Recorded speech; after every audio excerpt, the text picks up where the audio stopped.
Some of you may have heard that the Disney Corporation is responsible for at least one real live ghost town. Disney built the Treasure Island Resort in Baker's Bay in the Bahamas. It didn't start as a ghost town.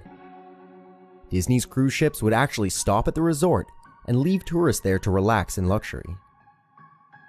This is a fact. Look it up. Disney blew $30 million on the place. Yes, $30 million. Then, they abandoned it. Disney blamed the shallow waters, too shallow for their ships to safely operate, and there was even blame cast on the workers, saying that since they were from the Bahamas, they were too lazy to work a regular schedule. That's where the factual nature of their story ends. It wasn't because of sand, and it obviously wasn't because foreigners are lazy. Both are convenient excuses.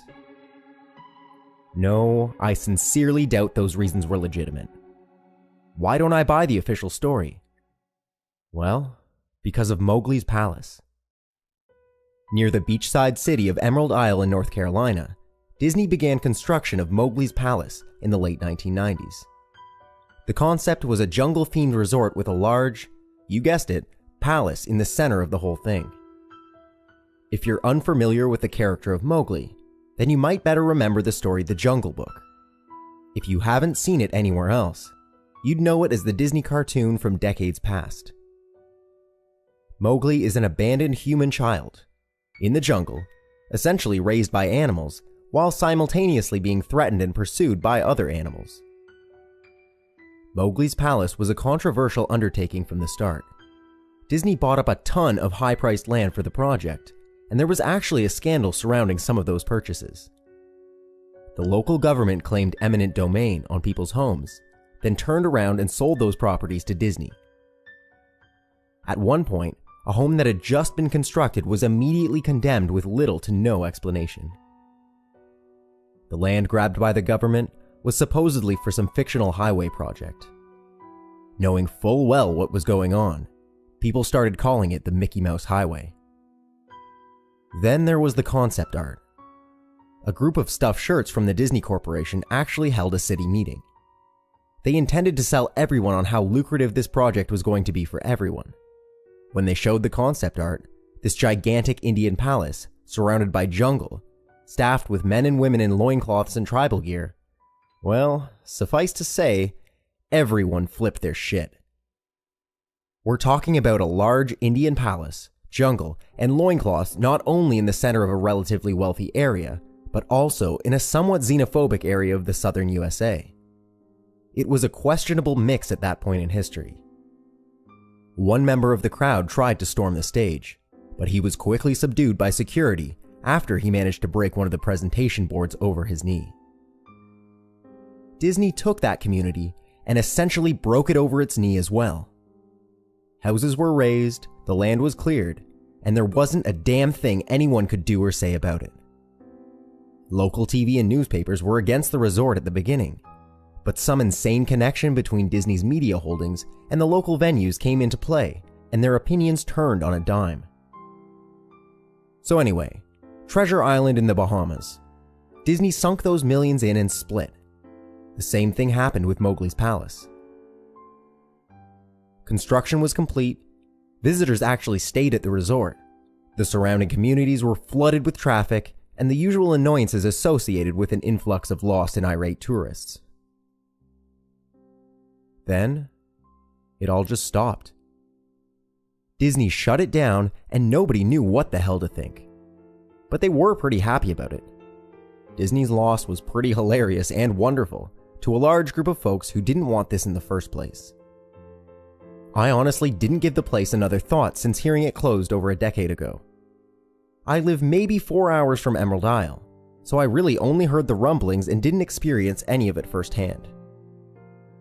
Then I read this article from someone who had explored the Treasure Island Resort and posted a whole blog about all the crazy shit he found there. Stuff just left behind. Things were smashed, defaced, probably ruined by the disgruntled former employees who had lost their jobs. Hell, the locals from all around probably had a hand in wrecking that place. People there felt just as angry about Treasure Island as folks heard it about Mowgli's palace. Plus, there were rumors that Disney had released their aquarium stock into the local waters when they closed, including sharks. Who wouldn't want to take a few swings at some merchandise after that?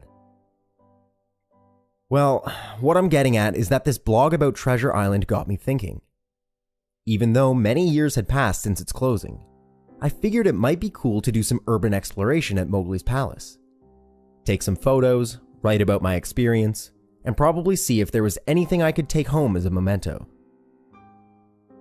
I'm not going to say that I wasted no time in getting there, because honestly, it took me another year after I first found that Treasure Island article to get around to going up to Emerald Isle. Over the course of that year, I did a lot of research on the Palace Resort. Or rather, I tried to. Naturally, no official Disney site or resource made any mention of the place. That had been scrubbed clean. Even odder, however, was that nobody before myself had apparently thought to blog about the place or even post a photo.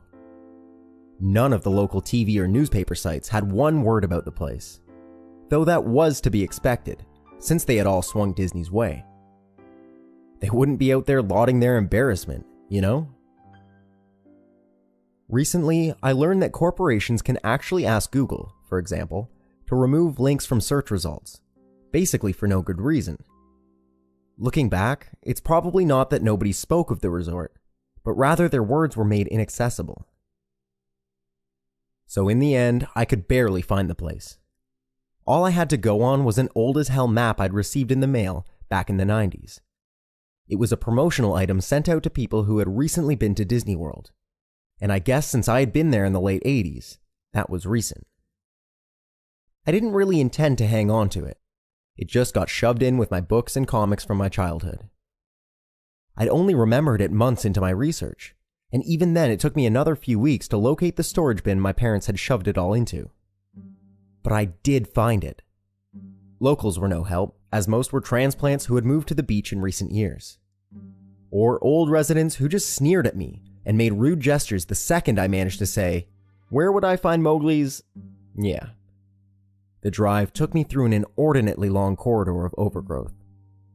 Tropical plants that had run rampant and overpopulated the area, mixed with native species of flora that actually belonged there and had tried to reclaim the land. I was in awe when I reached the front gates of the resort. Tremendous, monolithic wooden gates whose supports to either side looked like they must have been cut from giant sequoias. The gate itself had been gouged in several places by woodpeckers and eaten away at the base by burrowing insects. Hanging on the gate was a sheet of metal, some random scrap, with hand-painted letters scrawled in black. Abandoned by Disney. Clearly the handiwork of some past local or an employee who wanted to make some small protest. The gates were open enough to walk through, but not drive. So grabbing my digital camera and the map, whose flip side showed a layout of the resort, I set off on foot. The inner grounds of the place were just as overgrown as the entryway. Palm trees stood untended and ragged among piles of their own coconuts. Banana plants similarly stood in their own stinking, bug-riddled refuse. There was this sort of clash between order and chaos, as carefully planted rows of perennial flowers mixed with obnoxious tall weeds and stinking blackened mushrooms. All that remained of any outdoor structures were broken, rotting wood and various charred bits of unidentifiable material. What was most likely an information booth or an outdoor bar was now simply a pile of assorted debris chopped up by past vandalism and ravaged by weather. The most interesting thing on the grounds was a statue of Baloo, the friendly bear from the Jungle Book, which stood in a sort of courtyard in the front of the main building. He was frozen in a jovial wave toward no one, staring into empty space with a silly, toothy grin as bird shit covered the whole swaths of his fur and vines ensnared his platform. I approached the main building, the palace, only to find the outside of the building covered in graffiti where the original paint hadn't peeled and chipped away. The front doors weren't just open, They had been taken off their hinges and were stolen. Above the front doors, or the gaping maw where they had been, someone had once again painted, "Abandoned by Disney." I wish I could tell you all about the awesome stuff I saw inside the palace. Forgotten statues, abandoned cash registers, a full-fledged secret society of homeless bums. But no. The inside of the building was so stark, so bare, that I actually think people had stolen the molding off the walls. Anything that was too big to steal, counters, desks, giant fake trees, they were all resting amid this empty echo chamber that amplified my every step like a slow rat-a-tat of a machine gun. I checked the floor plan and headed to all the locations that might seem in any way interesting. The kitchen was as you'd imagine, an industrial food prep area with all the appliances in space, no expenses spared. Every glass surface was broken, every door knocked off its hinges, every metal surface kicked and dented. And the entire place smelled like very old piss. The huge freezer, not even remotely cool now, had row upon row of empty shelf space. Hooks hung from the ceiling, probably for hanging cuts of meat. And as I stood inside for a moment, I noticed they were swinging. Each hook swung in a random direction, but their movements were so slow and small that it was almost impossible to see. I figured it had been caused by my footsteps, so I stopped one from swinging by clutching it in my fist, then carefully letting it go. But within seconds, it started to swing once more.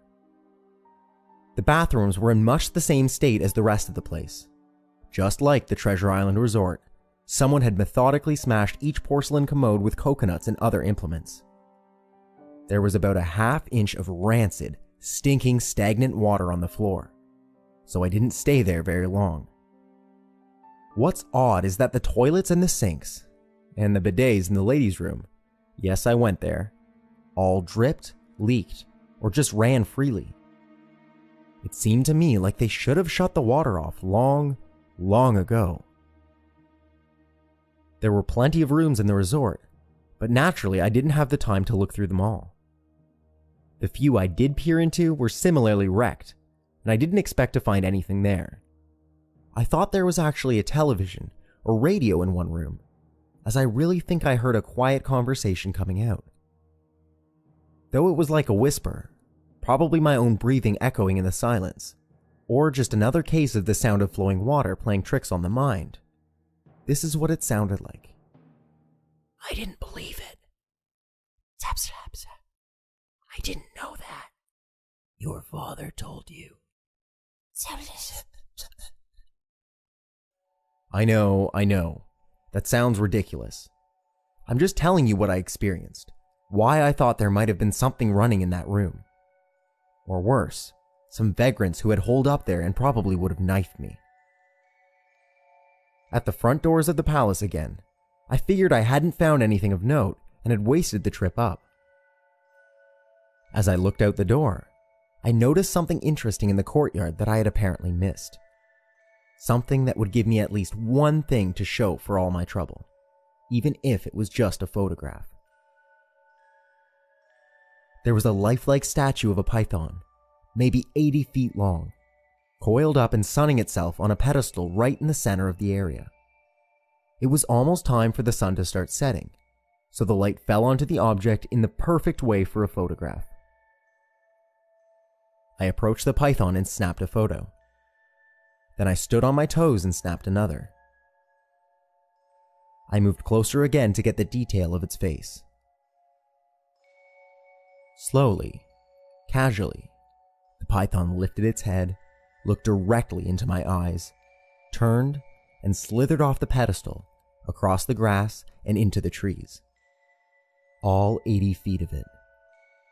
Its head long disappeared into the woods before its tail even left the sunning spot.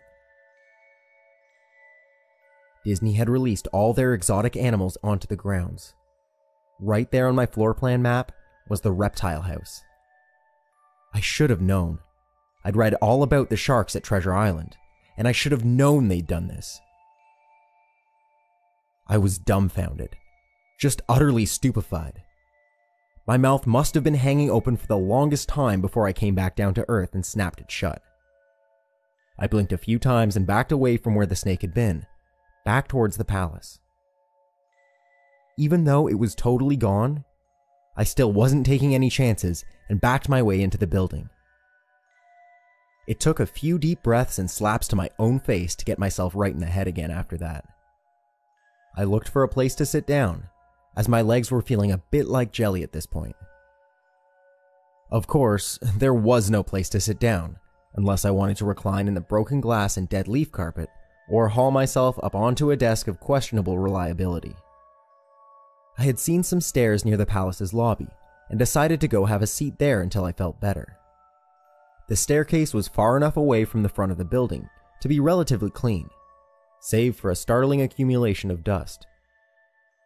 I pulled a wedge of metal off the wall, once again painted with the abandoned by Disney motto I'd become accustomed to. I placed the wedge on the stairs and sat on it to keep at least somewhat clean. The stairway led downward, below ground level. Using my camera flash as a sort of improvised flashlight, I could see that the staircase ended in a metal mesh door with a padlock. A sign on the door, a real sign, read "Mascots Only, Thank you." This perked up my spirits a little bit, for two reasons. One, a mascots only area would definitely have some interesting stuff back in the day. And two, the padlock was still in place. Nobody had gone down there. Not the vandals, not the looters. Nobody. This was the one place I could actually explore, and perhaps find something interesting to photograph or steal. I had come to the palace essentially agreeing with myself that it's okay to take anything I wanted, because hey, abandoned. It didn't take much to bust the lock. Well, actually, that's wrong. It didn't take much to bust the metal plate on the wall that the padlock was hooked to. Time and decay had done most of the work for me, and I was able to bend the metal plate enough to pull the screws out of the wall. Something nobody else had apparently thought of, or hadn't been able to do at the time. The mascots only area was a startling and very welcome change from the rest of the building I'd seen. For one, every second or third fluorescent light overhead was illuminated, even though they flickered and faded randomly. Also, nothing had been stolen or broken, even if age and exposure were definitely taking their toll. Tables had notepads and pens, there were clocks, even a punch-in clock on the wall complete with filled-out time cards. Chairs were scattered around, and there was even a small break room with an old, static-filled television and long rotted-out food and drink on the counters. It was like one of those post-apocalyptic movies where everything is left in the state of evacuation. As I walked the maze-like sub-basement hallways of the mascots-only area, the sights just became more and more interesting. As I went further, desks and tables were knocked over, papers scattered and almost melded with the damp floor, and a large carpet of mold was slowly overtaking the real rotting crimson floor covering. Everything was just sort of squishy. Anything with wood disintegrated into mush when I applied even the least amount of force, and clothing items hanging on hooks in one of the rooms simply fell to moist threads if I tried to unhook them. One thing that annoyed me was that the light was becoming more sparse and unreliable as I went further into the dank, suffocating depths of the place. Eventually, I reached a black and yellow striped door with the words, "Character Prep 1" stenciled on it. The door wouldn't open at first. I figured this was probably where the costumes were kept, and I definitely wanted a photograph of that twisted, stinking mess. Try as I might, whatever angle or trick I tried, the door wouldn't budge. That is, until I gave up and started to walk away. That was when there was a slight popping sound, and the door creaked open slowly. Inside, the room was completely dark. Pitch black. I used the camera flash to look for a light switch in the wall by the door, but there was nothing. As I made my search, I was jarred out of my sense of excitement by a loud electrical buzz. rows of lights overhead suddenly flashed to life, flickering and fading in and out like the rest I had passed. It took a second for my eyes to adjust, and it seemed like the light was going to just keep getting brighter until all the bulbs exploded. But just when I thought it would reach that critical stage, the lights dimmed a bit and steadied. The room was exactly as I had pictured it. Various Disney costumes hung on the walls, fully put together like strange cartoon cadavers hung from invisible nooses. There was an entire rack of loincloths and native clothes on hangers towards the back. What I found odd, and what I wanted to photograph right away, was a Mickey Mouse costume in the center of the room. Unlike the other costumes, it was lying on its back in the center of the floor like a murder victim. The fur on the costume was rotten and shedding, creating bare patches. What was even odder, however, was the coloring of the costume. It was like a photo negative of the actual Mickey Mouse. Black where he should be white, and white where he should be black. His normally red overalls were light blue. The sight was off-putting enough that I delayed taking a photograph until last. I took a picture of the costumes hanging on the walls. Upward angles, downward angles, side shots to show an entire row of frozen, putrid cartoon faces, some with plastic eyes missing. Then I decided to stage a shot. Just one of the bedraggled character heads on the slick, grimy floor. I reached for the headpiece of a Donald Duck costume and carefully removed it so the thing wouldn't fall apart in my hands. As I looked into the face of the wide-eyed, moldering head, a loud clattering sound made me jump with fright. I looked down at my feet, and there, between my shoes, was a human skull.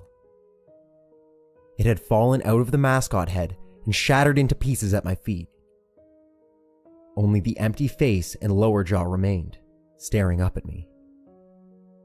I dropped the duck head immediately, as you'd expect, and moved for the door. As I stood in the doorway, I looked back to the skull on the floor. I had to take a picture of it. You know? I had to, for any number of reasons that may seem silly, but only if you don't think it through. I'd need proof of what happened, especially if Disney was going to somehow make this go away. I had no doubt in my mind, right from the start, that even if it was just gross negligence, Disney was responsible for this.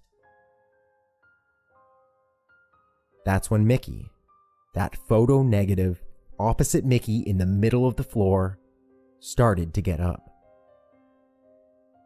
First sitting up, then climbing to its feet, the Mickey Mouse costume, or whoever was inside of it, stood there at the center of the room, its fake face just staring directly at me as I mumbled, "No, no, no," over and over again.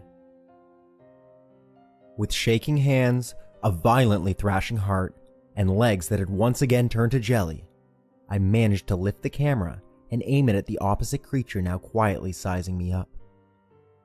The digital camera's screen displayed only dead pixels in the shape of the thing.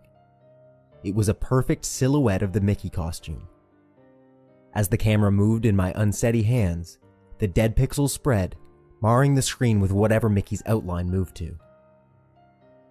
As the camera moved in my unsteady hands, the dead pixels spread, marring the screen wherever Mickey's outline moved to. Then the camera died, went blank and quiet and broken. I raised my eyes once again to meet the Mickey Mouse costume. "Hi," it said in a hushed, perverted, but perfectly executed Mickey Mouse voice. "Want to see my head come off?" It started to pull at its own head, working its clumsy glove-clad fingers around its neck with clawing, impatient movements similar to a wounded man trying to pull himself free of a predator's jaws. As it worked its digits into its neck, so much blood. So much thick, chunky, yellow blood. I turned away as I heard a sickening tearing of cloth and flesh. I only cared about getting away. Above the doorway out of this room, I saw the final message clawed into the metal with bone or fingernails. Abandoned by God. I never got the pictures out of the camera. I never wrote the blog entry about it. After I ran from that place, fled for my sanity if not my very life, I knew why Disney didn't want anyone to know about this place. They didn't want anyone like me getting in. They didn't want anything like that getting out.